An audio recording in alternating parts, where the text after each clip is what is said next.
Ford just announced it's building a battery gigafactory in Europe. Now, this is good on one hand and bad on the other, and I'll explain why. Hello, my friends. Welcome to the channel. I'm the Electric Viking. Great to have you here. Welcome to all the new subscribers. Welcome back, everyone else. It's an awesome day on planet Earth. You know, anytime we hear news that Legacy Auto are building a new battery gigafactory or ramping up electric vehicle production, I have to say I'm happy. But I am a little bit worried for Ford. I want the company to succeed, as many of you know. I really admire Jim Farley. I think he's in my top 5 CEOs, automotive CEOs worldwide. I might have told you that before. Video coming, by the way, on who all those 5 are. But I am a little concerned by what Ford is doing, and I'll tell you why in a second. First, this is the news about what exactly they've done. They've JV'd, done another joint venture with SK Innovation. Now, Ford, SK Innovation, and Koch Holding, KOC, announced the signing of a non-binding MOU to create one of Europe's largest commercial vehicle production sites in Turkey. So, I guess you could say Asia, Europe, right on the border there. Now, the plan is to build a new battery gigafactory with an annual manufacturing capacity of up to 45 gigawatt hours near Ankara in Turkey. And the purpose of this JV is to supply batteries for Ford's commercial vehicles, which are expected to be produced in high volume at Ford's facilities in Turkey. Now, Ford has this big electrification plan for its vehicles in Europe. It's planning on having 5 EVs in Europe in 2024. 2 of them will be SUVs. A couple of them will be actually on Volkswagen's MEB platform, but that's all news for another video. Now, the battery chemistry will be SK On's high nickel NCM, nickel, cobalt, manganese, lithium ion type batteries, which that's not my biggest reason for concern for this factory, but it is definitely a concern considering the price of nickel has just gone through the roof. And LFP batteries, in my view, are the battery chemistry of the future. By the way, some of you might be saying, oh, they're too heavy and the energy density is not enough. Yeah, well, that's maybe true now for some cars. But that said, to be fair, I mean, 65% of all Chinese EVs, which is 55% of the global EV market, run on LFP batteries and they work really well. Standard range Teslas work really well on LFP batteries. By the way, those batteries don't need nickel, so you're not affected by that nickel issue. Cobalt also is expensive, extremely expensive. Yeah, I think, honestly, LFP batteries are the chemistry of the future. Plus, remember, apparently future LFP batteries will have around about 220 watt per kilo of energy density, which is pretty much right now what NCA and NCM chemistry batteries have. So energy density won't be a problem of the future for LFP batteries. So yeah, I'm not sure that this is a great move here from Ford. I think they should be going with LFP. And well, they've obviously done the same thing in China. But China has 2 problems for Ford. I'll get to what those are in a second. Now, Ford previously announced that its batteries, the NCM9 that it's going to be using for the Ford F-150 Lightning, will contain 90% nickel. That's a lot of nickel. Ford previously announced a plan to secure 240 gigawatt hours of annual global EV battery capacity by 2030. Most of that, and here is my concern, most of that 170 to 185 gigawatt hours, in other words, 90% of it, is going to come from one company, SK Innovation or SK On. Here are the details of those plants. SK On is building a second plant in Georgia, which will have 11 gigawatt hours. That's in the US. Ford and SK Innovation have a joint venture called Blue Oval SK, which is going to provide 129 gigawatt hours of batteries. The first part of that JV is Stanton in West Tennessee, Blue Oval City, which will have 43 gigawatt hours by 2025. Second and third parts are Glendale and Central Kentucky, Blue Oval SK Battery Park with 2 43 gigawatt hour factories. That's coming in 2025. They also have this new JV in Turkey, which will provide about 45 gigawatt hours of batteries. Don't know the date yet. I'm going to guess maybe 2025 as well.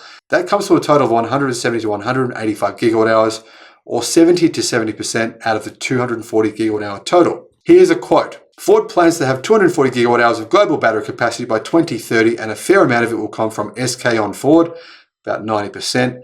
Will source 140 gigawatt hours needed in North America from Blue Oval SK. The joint venture it will form with SK is with its plants in Tennessee and Kentucky that have an annual capacity of 130 gigawatt hours and 11 gigawatt hours from SK Innovation's second plant in Georgia. The remaining 100 gigawatt hours will be sourced from Europe and China, with 30 to 45 gigawatt hours coming from the new plant of the JV between SK On and KOC, which amounts to, in total, more than 70% of Ford's global planned battery capacity of 240 gigawatt hours. Now, the chemistry for at least 90% of these batteries, as far as we know so far, is NCM, or nickel, cobalt, and manganese, which are the most expensive batteries currently on the market, aside from like theoretical solid-state batteries, of course. Now, SK Innovation are planning to become a global powerhouse when it comes to batteries. Here are their numbers. They're aiming to become one of the largest EV battery suppliers in the world, with 220 gigawatt hours per year by 2025 and 500 gigawatt hours per year by 2030. Now, apparently, they have cumulative orders by the end of 2021 for 1,600 gigawatt hours. Considering their current capacity, that's like 20 years. That's like more than 10 years worth of orders now already, and that's insane. So what are my concerns? Well, here is what Ford said. Its sales figures were released for China, which were minuscule. They sold 400 Mustang Mach-E's in China in January. Well, they blamed BYD. They said it's BYD's fault because BYD didn't produce enough batteries for them. BYD still managed to break its own record in terms of selling 96,000 EVs in January, but apparently they didn't make enough batteries for Ford, so Ford blamed BYD. Well, I mean, rather than taking personal responsibility and saying it's our fault because we have only one battery supplier in China, they just blamed BYD. To me, the smart move would be to do what Tesla's doing, or what other manufacturers are doing as well, including NIO and XPeng, which is to have 4 different battery suppliers. Then you insulate yourself from your supplier having issues with supply, or your supplier saying, yeah, we've got a better offer elsewhere. See ya. And that could happen. To be fair, SK Innovation is a Chinese company. And honestly, we don't know 100% what they're going to do in the future. Their plans might change. We don't know. But anyone's plans could change, right? CATL could say to Tesla, our plans are changing. BYD could say to Toyota, sorry, Toyota, but see you later. We don't need you anymore.